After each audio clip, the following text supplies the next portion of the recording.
Alors, ce soir, on poursuit notre série sur l'Église locale et on va regarder un point qui est très important, qui suscite plusieurs interrogations. Et le point, c'est, est-ce qu'on devrait rechercher à reproduire le modèle de l'Église primitive tel que nous la voyons dans les premiers chapitres des Actes? Cette question est importante parce qu'elle engendre des comportements et des décisions. Devrions-nous tout vendre pour tout partager entre chrétiens? Ne devrions-nous pas nous attendre à reproduire les miracles qui se produisaient dans l'Église primitive? Ne devrions-nous pas tenir les réunions d'Église dans des maisons? Devrions-nous prendre le repas du Seigneur à l'intérieur d'un repas conventionnel? Et c'est tellement des points qui peuvent devenir importants.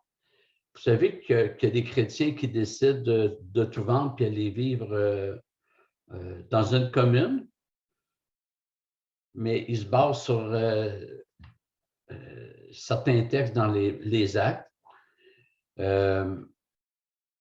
Il y a des gens qui croient que le seul modèle biblique d'église, c'est dans des maisons, que ce n'est pas biblique de faire ça dans des bâtiments d'église. Alors, ma pensée, c'est qu'il faut faire attention avec ça. Il y a des principes qui demeurent, mais dont l'application n'est plus la même. Alors, par exemple, l'Église primitive mettait tout en commun.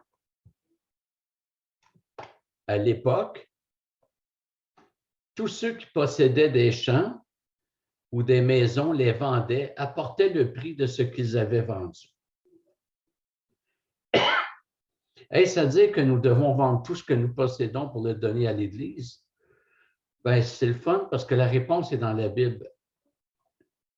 Paul dit aux Corinthiens, « N'avez-vous pas des maisons pour y manger et boire? » Puis, il écrit à Philémon, il me manque une diapositive, Philémon 1-2, à Appia, notre sœur, à Archippe, notre compagnon de combat, et à l'Église qui est dans ta maison.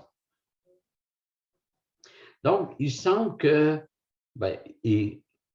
on voit clairement que l'idée de vendre sa maison et tous ses biens, c'était une pratique à Jérusalem au tout début, mais que ça ne s'est pas étendu. Ce n'était pas nécessaire que ça s'étende. Par contre, l'idée d'aider avec nos biens demeure. Je vous ai dit que le principe demeure, mais l'application peut différer. Romains 15, 26. Car la Macédoine et l'Achaïe ont bien voulu faire une collecte en faveur des pauvres qui sont parmi les saints de Jérusalem. Alors, il y avait une sécheresse à Jérusalem, puis Paul a sollicité l'aide des chrétiens de l'Empire romain pour ramasser de l'argent pour les chrétiens de Jérusalem. Donc, le principe de s'entraider demeure, mais sans qu'il y ait la consigne de vendre sa maison et tous ses biens. Il est possible que cette consigne-là ait été parce qu'il allait avoir la destruction de Jérusalem. Bon, c'est une possibilité, mais c'est clairement une pratique qui n'a pas été uniformisée à travers l'Empire. La question des miracles, est-ce que l'Église du 21e siècle ne devrait pas faire comme dans l'Église primitive puis vivre des miracles? La question des miracles est très vaste et devra faire l'objet d'une série à part, mais pour les besoins de notre série, nous allons regarder simplement quelques textes.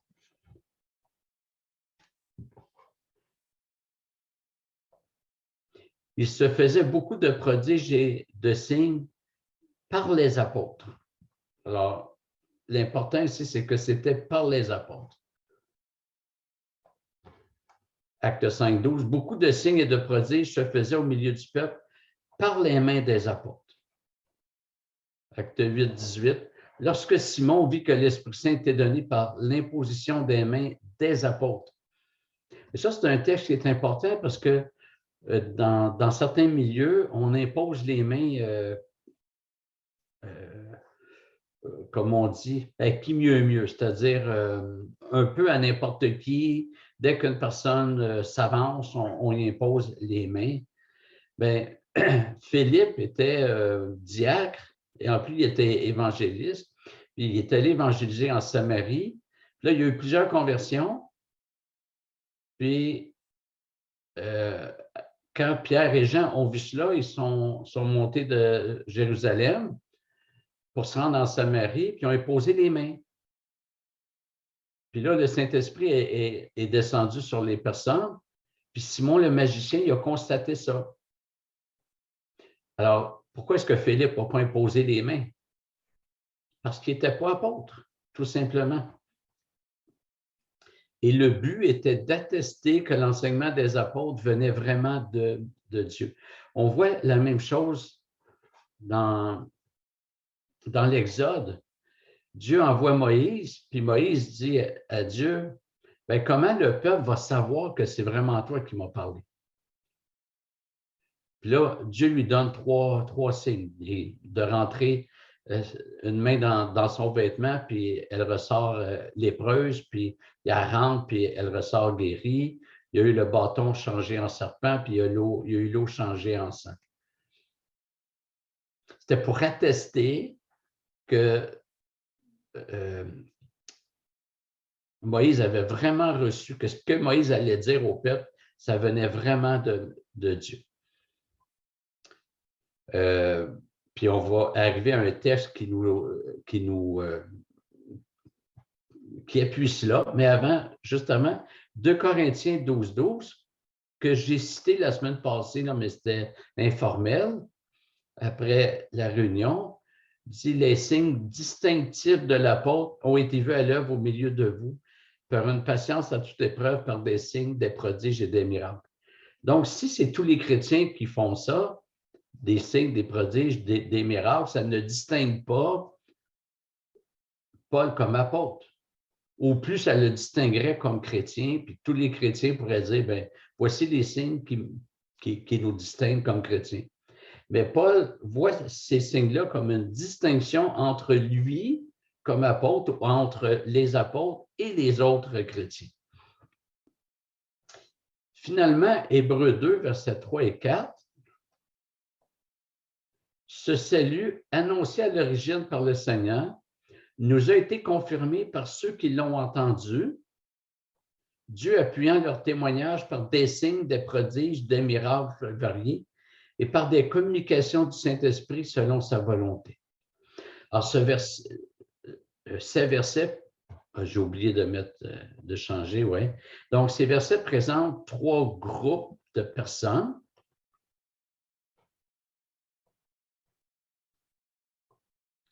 Alors, je vais relire les versets, mais situez-vous sur le graphique. Ce salut annoncé à l'origine par le Seigneur, donc Jésus est au centre, le cercle jaune, nous a été confirmé, ça, nous, c'est le cercle extérieur, les autres disciples, par ceux qui l'ont entendu, c'est les apôtres, ceux qui ont entendu et qui ont eu le ministère de témoigner de ce qu'ils avaient vu sur ça. On voit ça dans 1 Jean, chapitre 1, les 3 ou 4 premiers versets, ce que nos mains ont touché, ce que nos yeux ont vu, ce que nos oreilles ont entendu, nous vous l'annonçons, afin que votre communion soit la même que la nôtre. Donc, c'est les apôtres qui ont entendu Jésus puis qui l'ont communiqué aux autres disciples.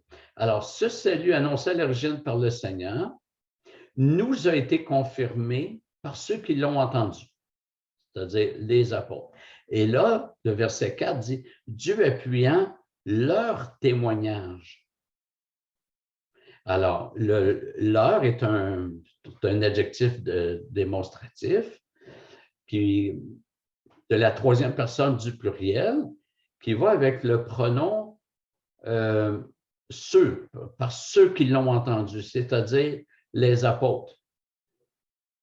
Dieu appuyant le témoignage des apôtres par des signes, des prodiges, des miracles variés et par des communications du Saint-Esprit selon sa volonté. Donc, on voit ici que non seulement que c'était pour les apôtres, mais que ça servait pour appuyer leur témoignage, exactement comme Moïse, pour que ceux qui entendaient sachent que ça venait vraiment du Seigneur, leur message.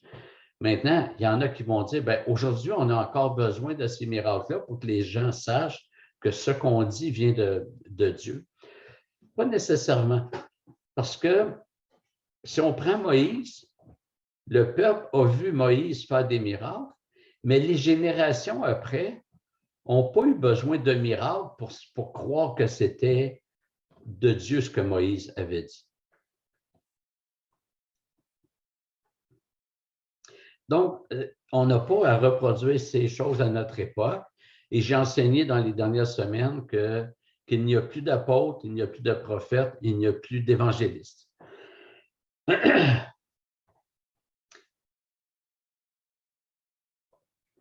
La deuxième question, à savoir si les églises devraient tenir ces réunions dans des maisons. Pour ma part, je trouve que c'est circonstanciel. Le Seigneur n'a jamais prescrit de tenir des réunions dans des maisons, ni dans aucune autre sorte de bâtiment. Dans certaines régions, comme en Afrique, en Amérique du Sud, il y a des cultes qui se tiennent en plein air et pas nécessairement dans des maisons. Ça ne pose pas de problème. Il y a des endroits où les cultes se tiennent uniquement dans des maisons parce que les églises sont clandestines, comme la majorité des églises en Chine, par exemple. Et il n'y a pas de...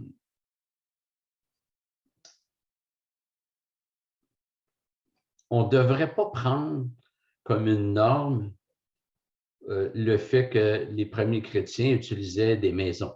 Évidemment, il n'y avait pas de bâtiment à eux. C'est venu un petit peu plus tard dans l'histoire. Un petit peu, c'est peut-être au 4e siècle. Je propose ça parce que c'est là où les églises, ou plutôt le christianisme est devenu une religion officielle. C'est-à-dire que Constantin l'a reconnu comme religion officielle. Mais avant, l'Église était pas mal clandestine. Et l'autre question, c'est est-ce que le repas du Seigneur devrait se prendre lors d'un repas conventionnel? Encore là, je ne pense pas. On peut le faire, mais ce n'est pas une prescription.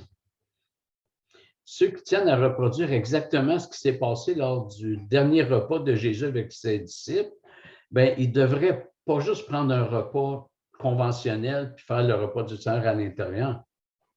Ils devraient célébrer ce repas une fois par année seulement, parce que c'est lors de la Pâque juive que Jésus a institué la dernière scène, et la Pâque juive, c'est une fois par année.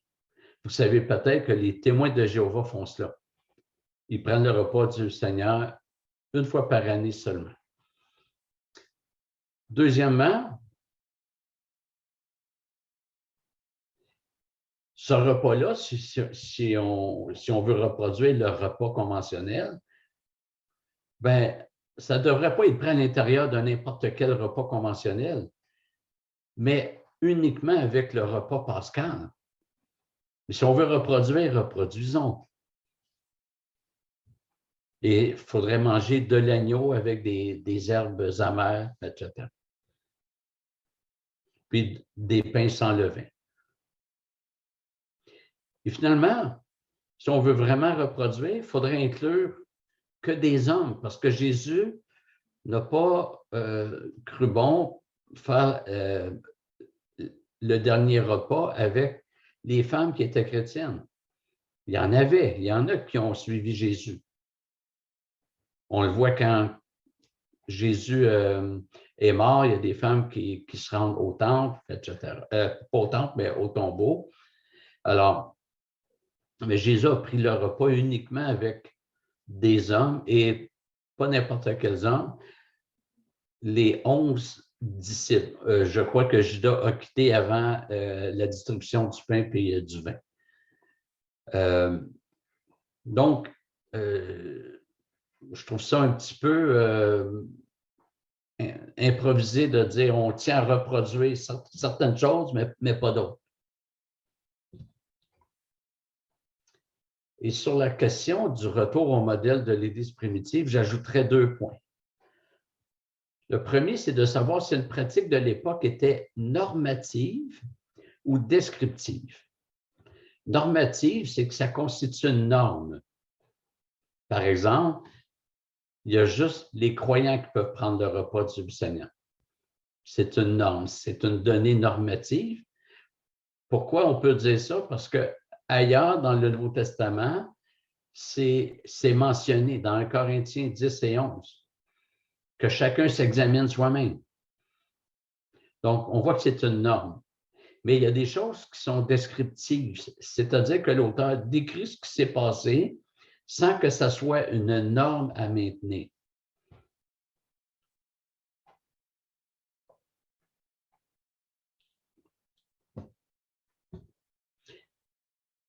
Le fait que Jésus ait célébré le repas du Seigneur à l'intérieur du repas pascal, ça avait un but qui n'a pas à être maintenu.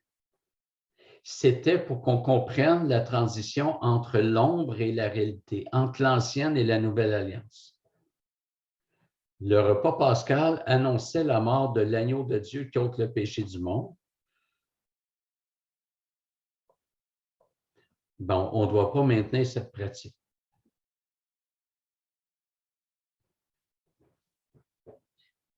La raison, elle est celle-ci, c'est que ce que Jésus a demandé de faire en mémoire de lui, c'est de prendre le pain et la coupe qui représentent son corps et son sang. C'est ça, c'est ces points précis-là que Jésus a dit, faites ceci en mémoire de moi.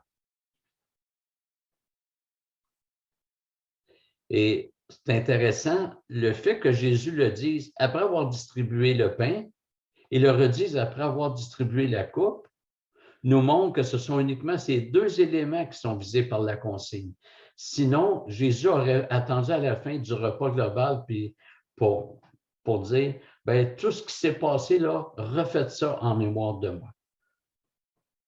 Mais non, c'est les 2 éléments.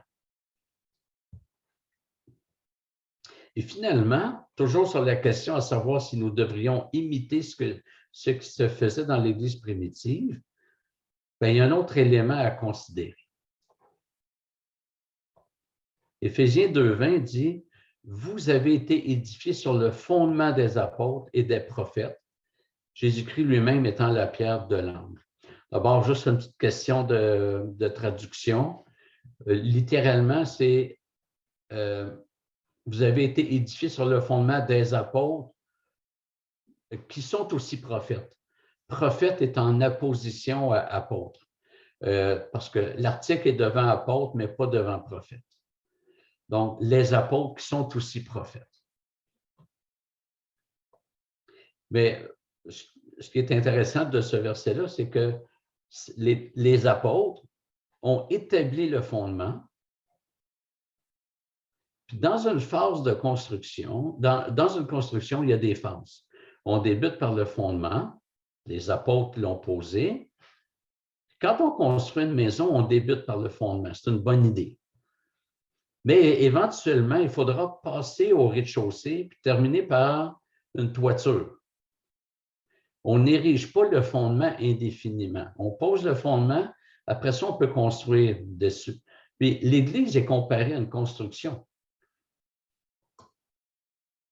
Les apôtres ont joué un rôle important et les pasteurs se référaient à eux, surtout à Paul, principalement à Paul, lorsqu'ils avaient des questions et des problèmes.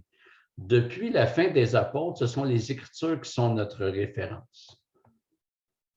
Par conséquent, pour l'ensemble des raisons que j'ai mentionnées, je pense que nous ne devrions pas chercher à imiter l'Église primitive dans tous les détails. Nous devons regarder ce qui est normatif, c'est-à-dire ce que le Seigneur a prescrit et qui doit être maintenu, et ne pas maintenir ce qui est descriptif. Le lavement des pieds, est-ce que c'était descriptif ou normatif? Bien, ce n'est pas répété dans le reste du Nouveau Testament comme une pratique d'Église. C'était circonstanciel. D'ailleurs, faudrait pas, si on veut pratiquer ça, il ne faudrait pas juste se laver les pieds, il faudrait marcher en sandales. Parce que ça allait avec, parce que les gens marchaient en sandales dans des terres, dans des sentiers qui n'étaient pas asphaltés, évidemment. C'était des pierres, mais il y avait de la terre entre les pierres, c'était poussiéreux.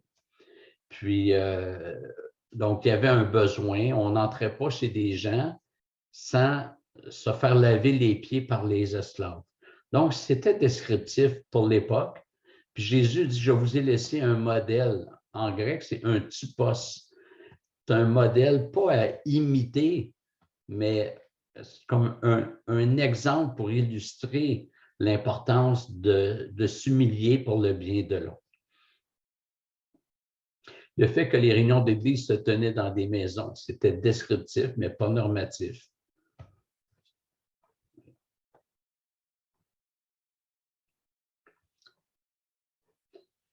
Alors voilà, on va s'arrêter ici pour ce soir.